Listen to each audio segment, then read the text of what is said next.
Right, welcome to my little channel, the Death Ray Cat channel. We're going to look at Garbageman by the Cramps today. We're going to look at Poison Ivy's parts.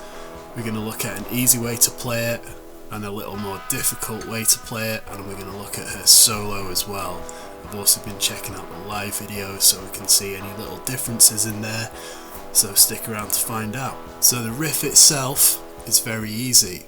Just two notes. We're going to play it on the E string. It starts off easy, but if you watch some of the videos and see how she's playing it and listen on the record later on, she's playing it a little bit more difficult, but here's the easy way.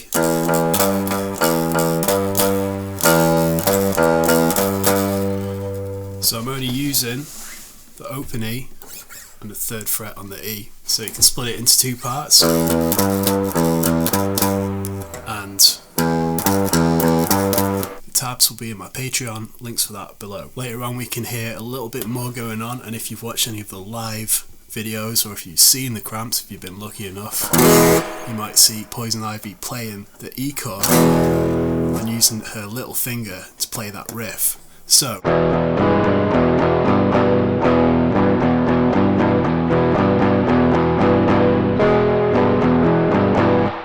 and you can just hear some of those other notes from that chord coming through. I don't think she's playing the whole thing. I think she's just playing around the lower strings. The right hand's doing an up-down motion.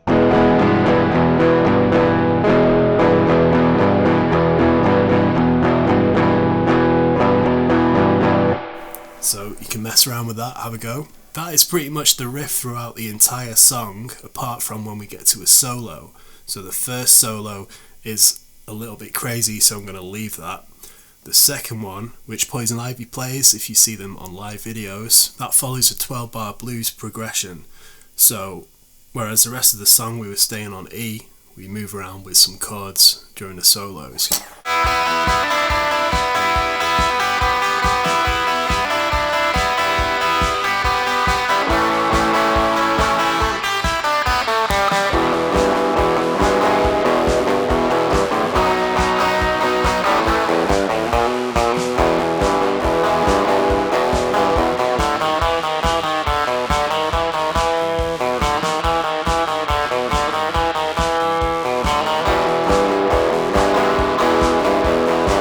The way I think about this first part is it's based around the E, and if you were to play an E7 chord, and also we're going to use this 3rd fret on the top E string there, and those notes are all in that minor pentatonic, which I talk about a lot on this channel. You've probably played a minor pentatonic before, but we got two options here. We can play the full chord, you can hold the full chord and use your pinky to get those notes in.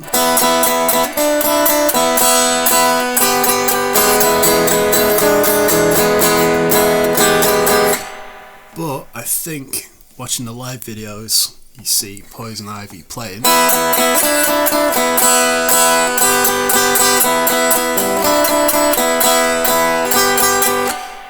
just with, I'm going to use my middle finger there on the 3rd frets. So on the recording, that part comes in a little before the first bar of the 12-bar blues. So have a listen, and then it comes in with just before the first bar.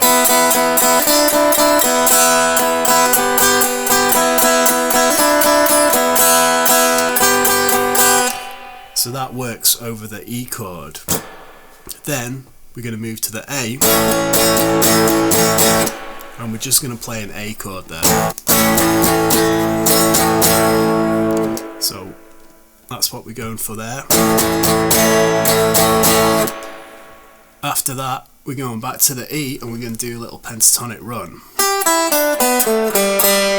So again, if you know your minor pentatonic in E, we're going to follow those notes. But we'll start with the 3rd fret on the E string, then the open E, 3rd fret on the B string, open B, 2nd fret on the G, and then open G twice.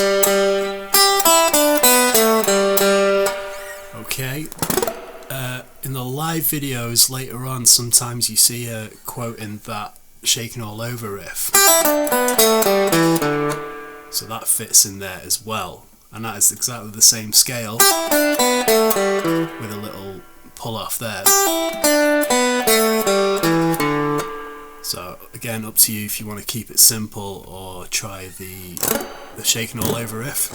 Then we're back to the E, and we're going to use that same riff as we do for the verse.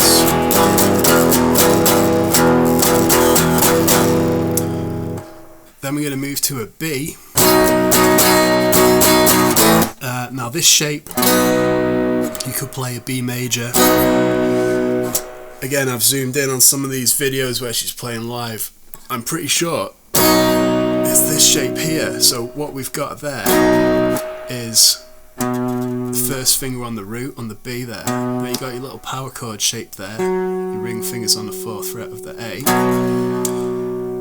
Then your little finger's going to go to the 4th fret of the B string there, which is your major 3rd. And we're kind of skipping out the G string there, and we're not worrying about the E string. And what that does is accentuate that note there.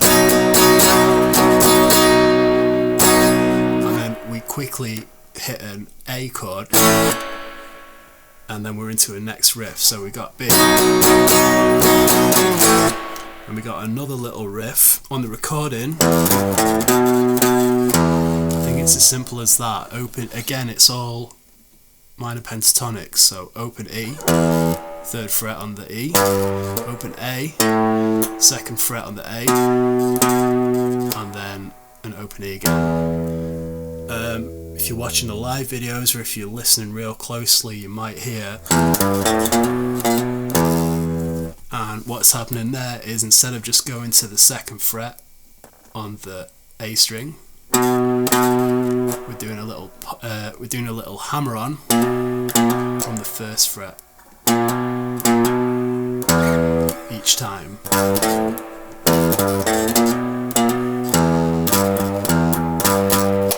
And then it's back to the E riff. So we go back into that first riff again. Then instead of finishing it off towards the end of that bar, we've got this little bonus lick coming in. Yeah, we do quite a bit of bouncing around here. So 2nd fret on the A string, then we go to the D string, open D, 1, 2, 1, 2, 1, open, then 2nd fret on the A string again, then open D, 1, 2, 1, 2. So, sounds weird playing it slow, but we're just going up and down that little mini scale there, basically. I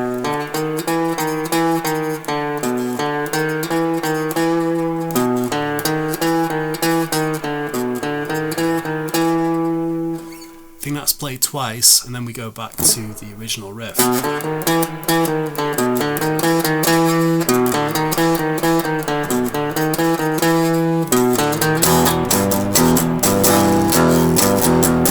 Because that riff kind of hangs over a couple of bars before we go to the last original riff, we're kind of playing a little part of it. It'll make sense if you look at the tabs.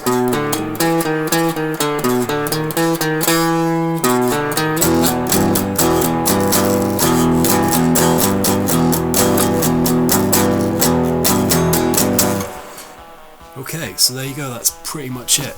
I'm going to make a drum track so you can play along to this. It's not going to have any guitars on it, because then you can play whichever part you want. If you want to go on the solo, you don't have to worry about the chords changing underneath that. If you like this, I've got loads more Cramps videos on this channel. Go and subscribe. I've got a playlist down there. Check out the Patreon for the tabs and the backing track. I've got merch on my website. I've got albums coming out if you want to hear my music. Thanks for watching. I'll see you later.